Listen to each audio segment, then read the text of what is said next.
Hello, everyone. I'm having a little bit of a sit down today to talk to you about a few things. First of all, we're celebrating 4,000 subscribers. I feel like that's insane. Just got 3,000 subscribers like last week. I still can't really believe it. I never thought I was gonna get more than a few hundred subscribers.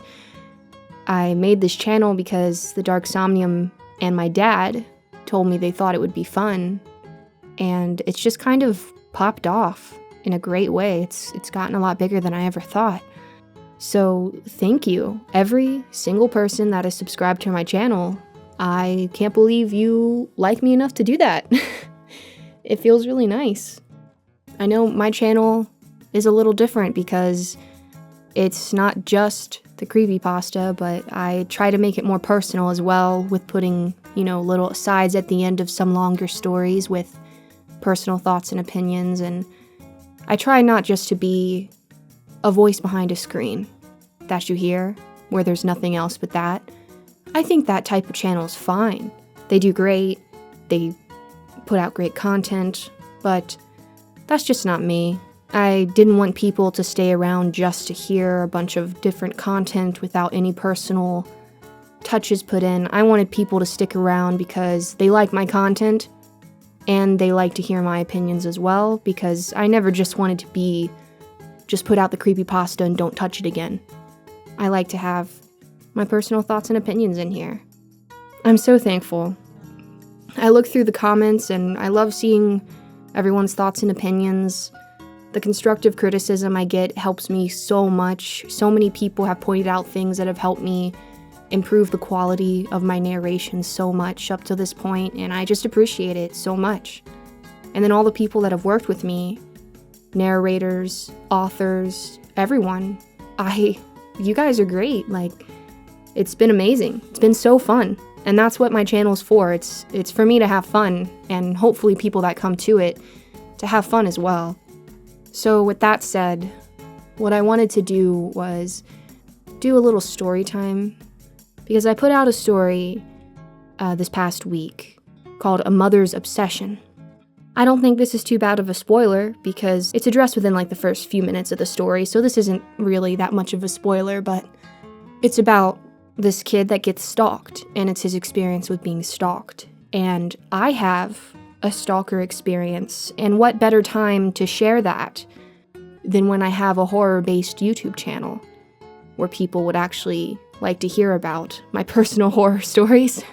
Thankfully, I don't have that many personal, scary horror things that have happened to me, but the things that I do, I think are pretty entertaining probably for people to hear about, because they're all kind of pretty crazy stories. I've had a pretty boring life except for these several crazy experiences, so I'm going to share one of those with you today. I didn't script anything. I'm just sitting here talking. I feel like that's the best way to tell a personal story, is not to have it scripted, for me anyway. So I'm just going to kind of tell you about this scary experience that I had. So this happened a few years ago. I was living in Virginia at the time, that's where I'm from, and I was working as a waitress at Red Lobster. And I worked the night shift, so I would usually go in about 5 p.m. and get off around midnight. This particular time, I did have a significant other, so when these strange things started happening, I didn't think very much of them. So one night when I got off work, I came outside and I just parked right out front of the restaurant. And there was a bouquet of flowers on my car, on the hood of my car. And my first thought was, wow, that's really sweet, because I had a significant other at the time, and they would do things like that. And I'd had significant others in the past that had done things like that. I've specifically had a bouquet of flowers left on my car before by one of my exes, so my first thought wasn't alarm. It was, wow, how sweet. So I grabbed the bouquet of flowers, I put it in my car, I drove home, and I messaged my significant other and said, wow, that was so nice, thank you so much. And they said, for what? And I said, for the bouquet of flowers you left on my car. and they said, "I didn't leave a bouquet of flowers on your car." Now, at this point, I still didn't really feel alarmed because my next thought was, okay, maybe I have a coworker or something, or a friend, that has a crush on me and they didn't want to tell me and they wanted to just leave me a bouquet of flowers. I don't know, my mind went to secret admirer after that. Because my relationship, while it was public, I've never been one to just flaunt my relationship around, so I guess it was feasible that some people might not know I was in one. So I kind of just forgot about it, honestly, because a few weeks went by after that, and I just totally forgot about the whole thing. And then one night, I came out of work again, and again, there was a bouquet of flowers on my car. And it wasn't just like a cheap little bouquet, it was like 24 roses sitting on my car. This time, I messaged my boyfriend immediately and asked if they'd done it, and they said no. And this time, I felt a little more afraid about what had happened because I'd casually mentioned this to a few people I thought it could have been. I even thought maybe one of my friends was playing a joke on me or something and mentioned it to some of my friends at work, and no one had any idea what it was. So after that, I kind of forgot about it again because I was like, that's weird, but I don't really have an explanation, and, I don't know, many people know I work here, so it could be so many people, but it doesn't really feel like an invasion of privacy or anything. So I let it be. So at this time, I was also in college, and I can say with some confidence that I wouldn't just go around telling everyone where I went to college. Like, I guess if you knew me, you might know where I work and where I go to college, but I never told anyone my school schedule or anything. So when I came out of class one day and there was a bouquet of flowers on my car sitting outside of my class, I started to feel kind of alarmed. Not many people I knew kind of intersected with my work friends and my school friends. In fact, I didn't know anyone that went to the college I went to and worked with me, so that kind of marked off everyone I worked with because I had talked to them about it. I'd asked them all if they knew anything, and they all said no. Also, there weren't cameras outside of my work or my college, and there weren't any cameras that I could find near my work that would catch our parking lot, so I still had nothing to go off of who this was. I just knew now that they not only knew where and when I worked, they also knew where and when I was in classes. And that scared me a lot more. This was the third time it had happened. And from then on, for months, this was a 6 or 7, maybe even 8-month long. I don't remember the exact time period because the times it happened were so far apart. And I don't even remember the date of the exact time the first one happened because I just kind of blew it off. I was like, whatever. But after this third time, this thing went on for months. And every now and then, I would come out of work or school, and there was a bouquet of flowers on my car. And it got to the point where I'd come out of work or school and see this bouquet of flowers on my car, and it was always this big, robust, expensive type of flower, and I would start to have like a panic attack because I'd asked many people if they knew anything about this. All of my friends, I'd reached out to a couple of my exes and asked them if they were doing it. Anyone who I thought would know my schedule, where I was, who talked to people I talked to about where I was going to be, I reached out, and no one admitted to knowing anything about this. It terrified me. At the time, I didn't tell my parents or anything about it. It happened for a while I was living at home still, and once I moved, I still didn't tell anyone. I told my significant other about it and a few friends, but other than that, I didn't really let anyone know the gravity of the situation because there wasn't much to be done. I looked into getting like a dash cam, but honestly, I was a poor college student. I didn't have much money, and I really tried to downplay how serious this was in my mind. which, if you're listening to this, please don't do that, because I came out just fine from this situation. But this could have been a crazy psycho murderer. Like, if this happens to you, tell everyone. Like, tell someone. I really didn't tell anyone. I told my significant other, and they tried to help me as much as they could, but they were also a poor college student, and we couldn't really afford to, like, buy a camera or something to catch anyone. So I was kind of at my wit's end. Every time it would happen, I would just get extremely upset, and I can probably say this happened a total of 12 or 13 times. You know, I started throwing the flowers away because someone mentioned to me, well, maybe they watch you and they see you pick up the flowers and put it in your car, and they think that that's driving them on, because if they're like some delusional person that thinks this is okay, that could be something that's helping them keep doing it. And I was like, okay. So I started like taking the flowers and making a point of like throwing them away in view of my car, so that if someone was watching me, they would see that and be like, oh, okay, they don't like that. So I really did suspect the whole time that it was probably one of my exes, because I just couldn't imagine anyone else that would know me intimately enough to know all that stuff about me. I've never had a huge group of friends. I've never known too many people in my life that I've kept close. I'm the type of person that has a small group of friends that I keep close, and that's it. So I got more serious about trying to figure out who this was, because I was terrified. Every moment of every day for a few weeks, this got to the point where I was just always scared to go out in public, always scared to go to work, always scared that when I got out of class or got off work, I would see that bouquet of flowers on my car. So I remember having a conversation with a particular ex-boyfriend. I messaged him and I asked him.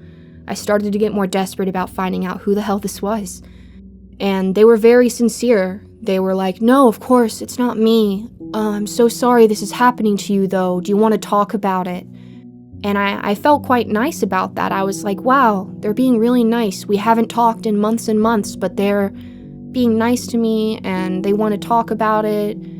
And I thought that interaction went pretty well, and I felt like they were being sincere. A few weeks later, I found the final bouquet of flowers on my car. And this time, it had a creepy little note with it. A little card and a creepy little note. I don't remember exactly what the note says. I didn't keep it. I threw it away. But not before I recognized the handwriting on the note. It wasn't signed with a name, but the handwriting was distinct, and I remembered that handwriting.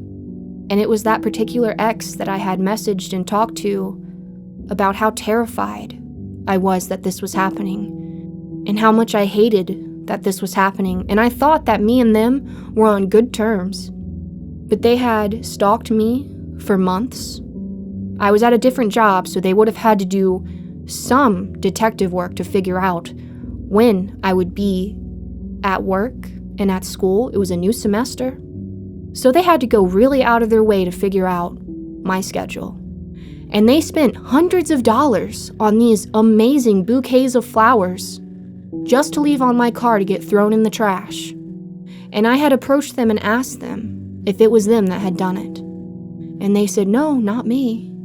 The anger that I felt the moment I realized who it was, I can't even describe to you how angry, that heat rushing to your face anger, the anger that almost makes you nauseous, that I felt when I realized who the hell it was.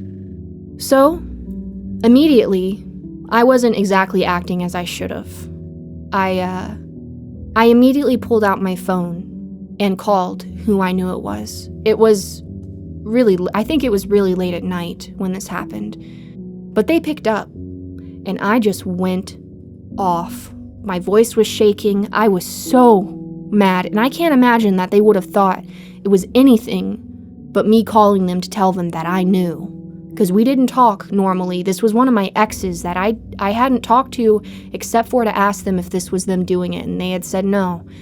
And I just ripped them a new one. I'm not going to repeat what I said because this is YouTube and it's not family friendly, but in so many words, I screamed at this person that if I ever saw them again, or if they ever contacted me again, I know where they live and I will make problems for them. In one way or another, I threatened them. I was like, you better stay away from me. I don't know if I could get the cops involved because all they've done is leave flowers very creepily all around my car, but I would do something. And I was very threatening. I kind of regret that, I guess.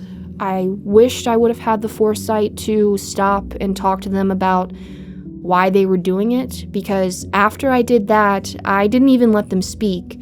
I hung up the phone and blocked their number.